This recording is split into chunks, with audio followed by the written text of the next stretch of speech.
Welcome to this Tutor to You Sociology topic video looking at global development, focusing on the Human Development Index. One of the most commonly used measures of a nation's development is the Human Development Index. But what exactly is the Human Development Index? It's a composite measure used by the United Nations that examines both the social and economic development of a nation, combining health, standard of living, and education together.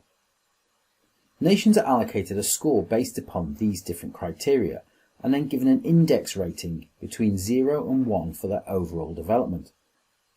1 being the highest level of development, with 0 being the lowest. Once nations are ranked, they are then separated into 4 different categories.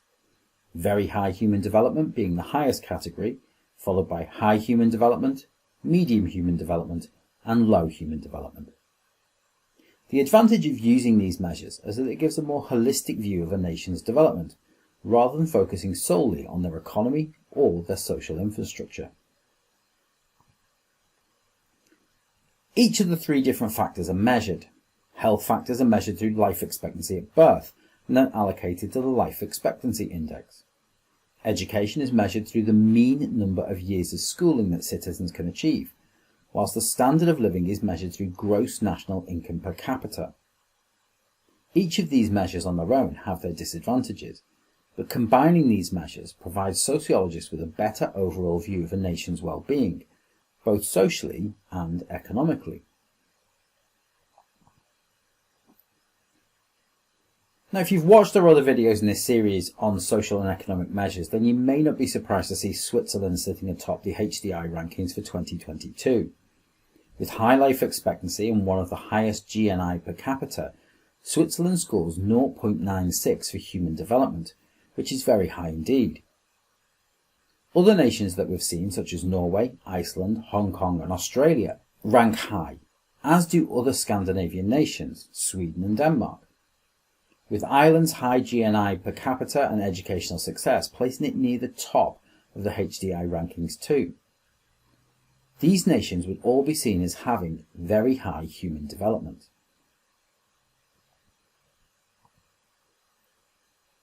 Some other selected rankings here from 2022. The UK comes in at 18th, despite not figuring in the top 10 for either GNI or different social measures. Education and life expectancy brings the UK up, whilst the US, with its high GNI per capita, is brought down by its education and life expectancy to a ranking of 21. Other notable entries include Qatar at 43rd, Kuwait at 50th, the Ukraine at 77, China, despite being the second largest economy, ranking 79 on social measures, Brazil, another emerging economy, albeit with massive inequality, at 87th, and India at 132, similar to its ranking for GNI per capita. This places it in the category of medium human development, classifying it as a developing nation, despite having the 7th biggest economy in the world, which demonstrates how difficult it is to define how nations should be seen as developed or developing. The lowest ranked of 192 nations is South Sudan, and given its recent history of conflict, this is perhaps unsurprising and is ranked as having low human development.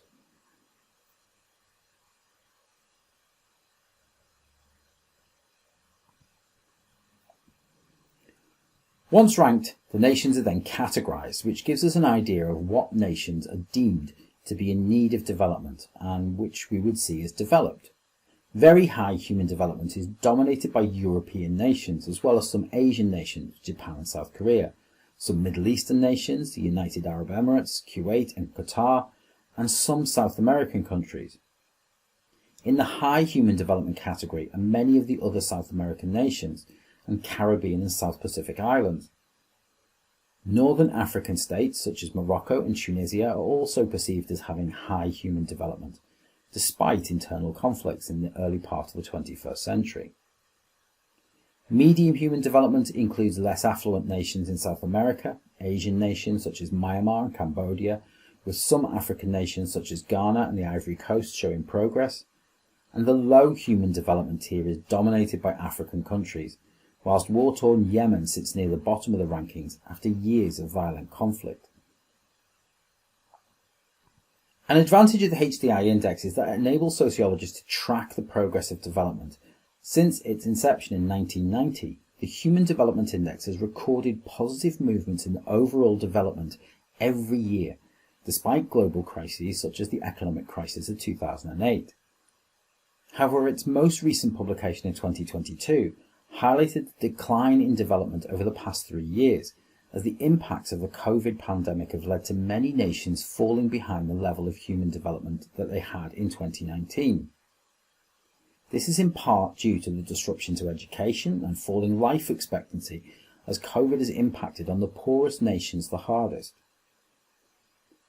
UN estimates suggest that 90% of countries have fallen behind the level they were at in 2019, which makes the implementation of effective development policy a priority in the years to come.